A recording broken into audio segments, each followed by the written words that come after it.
ಡಿ.ಕೆ. ಶಿವಕುಮಾರ್ ಅವರಿಗೆ ನಾನು ಆಗ್ರಹ ಮಾಡ್ತೇನೆ, ತಮ್ಮ ಹೇಳಿಕೆಯನ್ನು ತತ್ಕ್ಷಣ ಹಿಂಪಡಿಬೇಕು.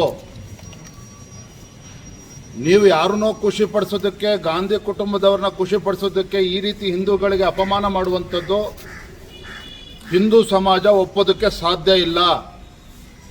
ಇದು ನಮಗೂ ಕೂಡ ಗೊತ್ತಿದೆ. ದಸರಾ ಉತ್ಸವ ಇರ್ಬೋದು, ಚಾಮುಂಡಿ ಬೆಟ್ಟ ಇರ್ಬೋದು, ಎಲ್ಲ ಧರ್ಮೀಯರು ಕೂಡ ಭೇಟಿಯನ್ನು ಕೊಡ್ತಾರೆ. ಆದರೆ ಇದು ಹಿಂದೂಗಳಿಗೆ ಸಂಬಂಧಪಟ್ಟಿದ್ದಲ್ಲ ಅಂತ ಈ ರೀತಿ ಹೇಳಿಕೆಗಳು ಇವತ್ತು ಹಿಂದೂಗಳಿಗೆ ಅಪಮಾನ ಮಾಡ್ತಕ್ಕಂಥ ನಿಟ್ಟಲ್ಲಿ ಹೇಳಿಕೆಯನ್ನು ಕೊಟ್ಟಿದ್ದಾರೆ. ಅದು ಅಕ್ಷಮ್ಯ ಅಪರಾಧ. ಬಹುಶಃ ನನಗನ್ನಿಸ್ತದೆ ಡಿ.ಕೆ. ಶಿವಕುಮಾರ್ ಅವರು ಇನ್ನು ಮುಖ್ಯಮಂತ್ರಿ ಆಗಬೇಕು ಅನ್ನುವ ಕನಸನ್ನು ಕಾಣ್ತಾ ಇದ್ದಾರೆ. ಆ ಕನಸು ನನಸಾಗಬೇಕು ಅಂತೇಳಿ ಇವತ್ತು ಗಾಂಧಿ ಕುಟುಂಬದವರಿಗೆ ಖುಷಿ ಪಡಿಸೋದಕ್ಕೆ ಈ ರೀತಿ ಹೇಳಿಕೆಗಳನ್ನು ನೀಡ್ತಾ ಇದ್ದಾರೆ. ಇದೇ ಡಿ.ಕೆ. ಶಿವಕುಮಾರ್ ಅವರು ರಾಮನಗರದಲ್ಲಿ ಯೇಸು ಕ್ರಿಸ್ತನ 115 ಅಡಿ ಅಲ್ಲಿ ಯೇಸು ಕ್ರಿಸ್ತನ ಒಂದು ಪ್ರತಿಮೆಯನ್ನು ಕೂಡ ಸ್ಥಾಪನೆ ಮಾಡೋದಕ್ಕೆ ಮುಂದಾದರು. ಯಾಕೆ?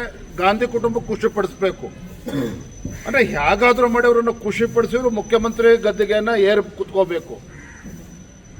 ಯಾವ ರಾಮನಗರ ಹಿಂದೂಗಳಲ್ಲಿ ಒಂದು ಬಲವಾದಂಥ ನಂಬಿಕೆ ಇದೆ.